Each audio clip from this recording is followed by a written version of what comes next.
അൻവറിന് അവിടെ ശക്തിയുണ്ടെന്നും അൻവർ കൂടി കൂടിയാൽ UDFന് ജയം എളുപ്പമാകും എന്ന് ഇന്നും കെ സുധാകരൻ പറയുന്നത് കേട്ടു.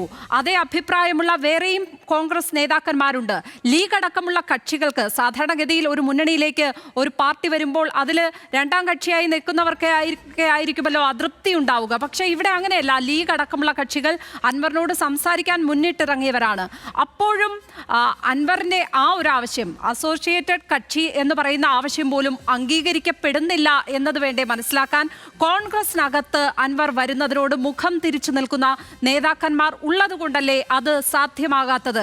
അതുകൊണ്ടല്ലേ അൻവർ അവിടെ പിണറായി സത്തിനെതിരെ സംസാരിക്കും എന്ന് പറഞ്ഞ് ഉയർത്തിവിട്ട വിഷയങ്ങൾ ചർച്ചയാക്കുവാൻ കോൺഗ്രസിന് ഇനി എത്രമാത്രം കഴിയും അൻവറിനെ ഈ രീതിയിൽ മാറ്റി നിർത്തുമ്പോൾ?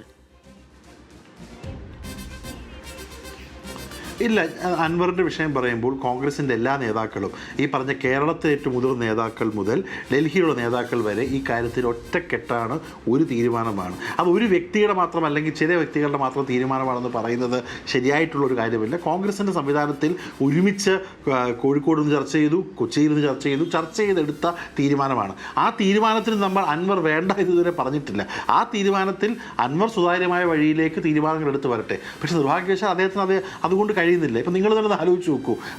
അദ്ദേഹം രാവിലെ പറയുന്നു അദ്ദേഹം മത്സരിക്കുന്നില്ല, വൈകാരികമായിട്ട് അദ്ദേഹം സംസാരിക്കുന്നു. അദ്ദേഹത്തിന് അതിനുള്ള ഓപ്ഷൻ ഉണ്ട്. അദ്ദേഹത്തിൻ്റെ തീരുമാനമാണ്, പാർട്ടിയുടെ തീരുമാനമാണ്. പക്ഷെ അത് പറയുന്ന ആൾ തന്നെ വൈകിട്ട് ചിലപ്പോൾ മത്സരിക്കുമെന്ന് പറയും. ഇതിന് നാളെ എന്ത് പറയുന്നുള്ളത് ആൾക്കറിയാം. അപ്പോൾ ഒരു സ്ഥലത്തെത്തട്ടെ, ഒരു ശക്തമായ തീരുമാനം, ഒരൊറ്റ തീരുമാനം അദ്ദേഹം എടുക്കട്ടെ. അദ്ദേഹത്തിന് അത് കഴിയാത്തത് തീർച്ചയായിട്ടും അദ്ദേഹത്തിന് തന്നെ പ്രശ്നമാണ്. അതിന് കോൺഗ്രസിനെ പഴിചാരിയിട്ടോ UDFനെ പഴിചാരിയിട്ടോ കാര്യമില്ല.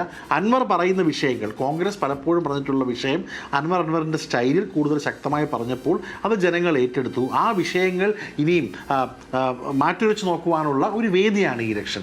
ഈ രാഷ്ട്രീയത്തിൽ ഇടതുപക്ഷ സർക്കാരിൻ്റെ 10 വർഷത്തെ തെറ്റുകൾക്കെതിരെ ജനങ്ങൾ വോട്ട് ചെയ്യാൻ കാത്തിരിക്കുമ്പോൾ അതിനു വേണ്ടിയാണ് ജനങ്ങൾ നിൽക്കുന്നത്. അതിനെതിരെയുള്ള വോട്ടുകൾ UDFൻ്റെ സ്ഥാനാർത്ഥിക്ക് ലഭിക്കും. അത് ആര് വന്നാലും വന്നില്ലെങ്കിലും UDFന് ആ ഒരു വോട്ട് ലഭിക്കും എന്നുള്ള വിശ്വാസം നമുക്കുണ്ട്. പക്ഷെ നമ്മളായിട്ട് ആരുടെയും മുന്നിൽ ഒരു വാതിലും കൊട്ടിയടച്ചിട്ടില്ല. അത് വാതിൽക്കൽ വന്നു നിന്ന് എന്താ തീരുമാനമെന്ന് പറയാതെ എല്ലാ ദിവസവും തീരുമാനങ്ങൾ അങ്ങോട്ടും ഇങ്ങോട്ടും മാറ്റി പറയുന്നത് നിർഭാഗ്യകരമായിട്ടുള്ളൊരു അവസ്ഥയാണ്. പക്ഷേ ഒന്നിച്ച് ഒരു തീരുമാനം, എന്തായാലും 2 ദിവസം കൂടെ നോമിനേഷനുള്ളൂ. ആ നോമിനേഷൻ കൊടുക്കണമെന്ന് തീരുമാനം അദ്ദേഹം എടുക്കേണ്ടതാണ്. നമ്മൾ ആരും അദ്ദേഹത്തിന് കുറ്റപ്പെടുത്തുന്നില്ല. സാധാരണ നിങ്ങൾ മനസ്സിലാക്കണം, എത്രയോ നേതാക്കൾ വന്ന് ഒരാളെ കുറ്റം പറയും. ഇതാരും കുറ്റം പറഞ്ഞിട്ടില്ല. ഒരേ നിലപാടാണ്, ഒരേ ലൈനിലാണ് പാർട്ടി സംസാരിക്കുന്നത്, അതേ ലൈനിലാണ് UDF സംസാരിക്കുന്നത്. അതുകൊണ്ട് അൻവറിൻ്റെ കയറ്റിറക്കങ്ങളുടെ കാരണക്കാരൻ PV അൻവറാണ്. അത് കോൺഗ്രസ് അല്ല, UDF അല്ല.